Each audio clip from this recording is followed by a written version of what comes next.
Rocket और spaceships बचपन से ही हर किसी को रोमांचित करते हैं। एक बहुत ही ऊंची उड़ान के साथ धरती छोड़ के अंतरिक्ष में जाना और कभी ना देखे जाने वाले इस ब्रह्मांड में अपने आप को पाना कल्पना भी करना मुश्किल है।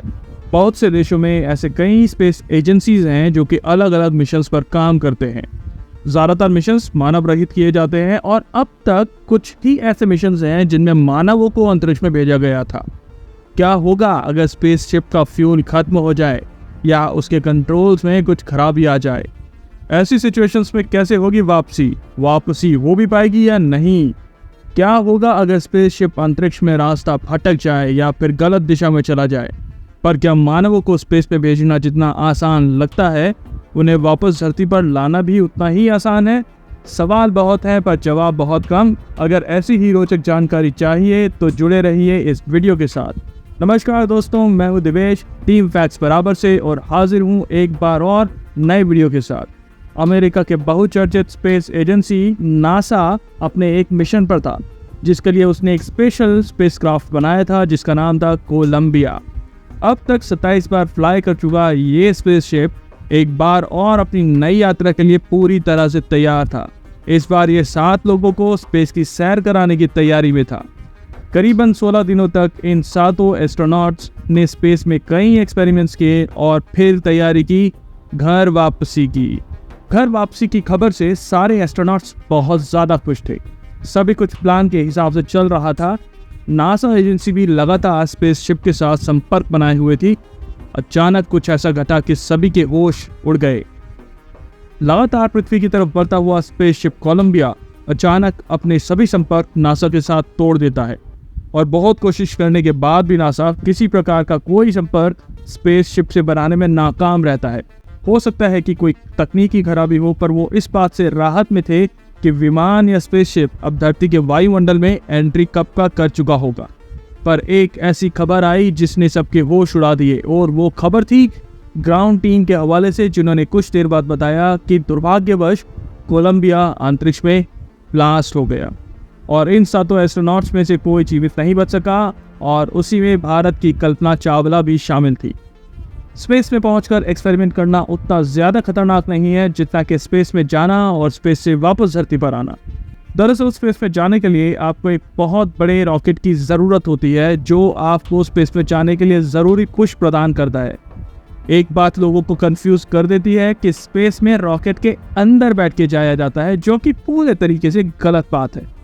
अंतरिक्ष में जाने के लिए यात्रियों को एक स्पेशल विमान, जिसे हम स्पेस क्राफ्ट कहते हैं, उसके अंदर बिठाकर भेजा जाता है। रॉकेट के इंजन से स्पेस क्राफ्ट को जोड़ा जाता है, वही उसे अंतरिक्ष तक पहुंचाता है। इस पूरे प्रोसेस को और बेहतर ढंग से करने के लिए फ्यूल के कॉम्बिनेशन से पैदा हुए थ्रस्ट का इस्तेमाल करके ही रॉकेट ज़मीन से ऊपर उठता है। क्योंकि रॉकेट को और उसके एनवायरनमेंट के साथ साथ अंतरिक्ष और लो प्रेशर वाली जगहों में भी उड़ना होता है, इसलिए उसका इंजन बहुत ज़्यादा फ्यूल को यूज़ करता है। पर धरती के वायुमंडल में आपको फ्यूल जलाने के लिए ऑक्सीजन तो मिल सकता है, पर अंतरिक्ष में ऑक्सीजन नहीं है, जिस कारण हर रॉकेट अपने साथ ज़रूरी ऑक्सीजन को भी लेकर उड़ता है ताकि समय आने पर ईंधन जलाने के लिए वो ऑक्सीजन को यूज़ कर सके। मेन रॉकेट में इंजन के अलावा इसमें बूस्टर रॉकेट्स भी लगे होते हैं जो पृथ्वी की ऑर्बिट से बाहर निकलने के लिए ज़रूरी एक्स्ट्रा पुश देते हैं। फ्यूल खत्म होने के बाद ये मेन रॉकेट इंजन से अपने आप अलग हो जाते हैं और बाकी का रॉकेट अपनी आगे की जर्नी पर निकल जाता है। जब स्पेसक्राफ्ट अंतरिक्ष में होता है तब ये एक हवाई जहाज की तरह काम करता है। स्पेसक्राफ्ट के अंदर अंतरिक्ष यात्रियों के रहने, खाने पीने, सोने जैसे तमाम ज़रूरतों के हिसाब से इंतज़ाम किया जाता है।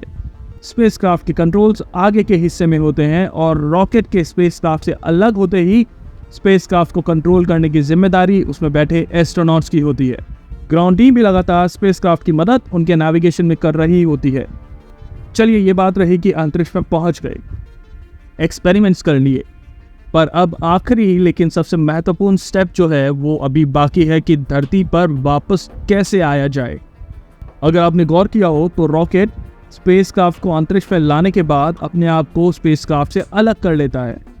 तो इसका मतलब क्या ये है कि स्पेसक्राफ्ट बिना रॉकेट के कभी वापस धरती पर नहीं आ पाएगा? चलिए जाने, बिना रॉकेट की धरती पर वापस आने की पूरी जिम्मेदारी होती है स्पेसक्राफ्ट की, जो कि एक बेहद ही जटिल और खतरनाक प्रोसेस होती है।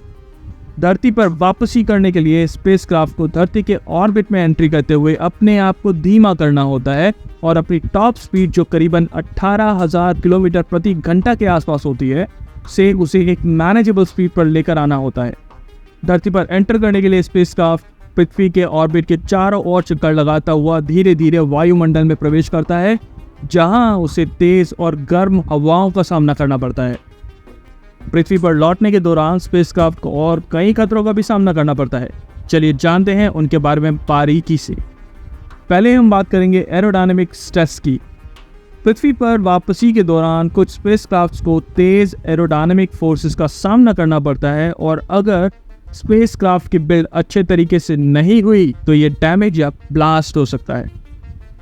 अंतरिक्षयान और स्पेस शटल जैसे कुछ हाई स्पीड एयरक्राफ्ट्स को पुनः प्रवेश के दौरान उत्पन्न तीव्र गर्मी से बचने के लिए हीट शील्ड पर भरोसा करना पड़ता है, और हीट शील्ड की फेलियर से विनाशकारी परिणाम हो सकते हैं। बहुत तेज गति से स्पेस ट्रैवल करता है और धरती पर लौटते हुए इसकी गति 17,000 किलोमीटर से भी ज़्यादा हो सकती है, और अगर उसे मैनेज ना किया जाए तो ये लैंडिंग करते वक्त धरती से आसानी से टकरा सकता है। Parachute failure. स्पेसक्राफ्ट लैंडिंग के वक्त हाई स्पीड पर होते हैं और स्पीड को कम करने के लिए इन्हें मजबूत पैराशूट्स का सहारा लेना पड़ता है, और अगर पैराशूट सही समय पर नहीं खुलता तो रिजल्ट एक हार्ड लैंडिंग में होगा और स्पेसक्राफ्ट आसानी से क्रैश कर जाएगा। लैंडिंग के वक्त नेविगेशन का फेलियर होना भी एक बहुत खतरनाक संकेत है। खराब नेविगेशन स्पेसक्राफ्ट को गलत दिशा या गलत ऑल्टीट्यूड कैलकुलेशन दे सकता है, जिस कारण स्पेसक्राफ्ट धरती से टकरा सकता है। कभी कभी हो सकता है कि कोई एस्ट्रोनॉट्स गलती करते। पायलट्स, ग्राउंड कंट्रोल या मिशन ऑपरेटर्स द्वारा की गई गलतियां पृथ्वी पर वापसी के दौरान दुर्घटनाओं का कारण बन सकती हैं। स्पेसक्राफ्ट की लैंडिंग भी एयरपोर्ट रनवे पर ही कराई जाती है, और कुछ स्पेसक्राफ्ट की लैंडिंग समुद्र पर भी कराई गई थी, जिसे स्प्लैश डाउन कहा जाता है। लेकिन ये प्रोसेस अब कम ही इस्तेमाल किया जाता है, क्योंकि इसमें स्पेसक्राफ्ट के डूबने का खतरा बना रहता है। जब कभी स्प्लैश डाउन लैंडिंग होती है तो सारे अंतरिक्ष यात्रियों को एक ऑरेंज कलर का स्पेस सूट पहनना होता है, और इस स्पेस सूट्स को एडवांस्ड क्रू एस्केप सूट कहते हैं। तो दोस्तों, ये थी एक छोटी सी पेशकश 3 फैक्ट्स बराबर से।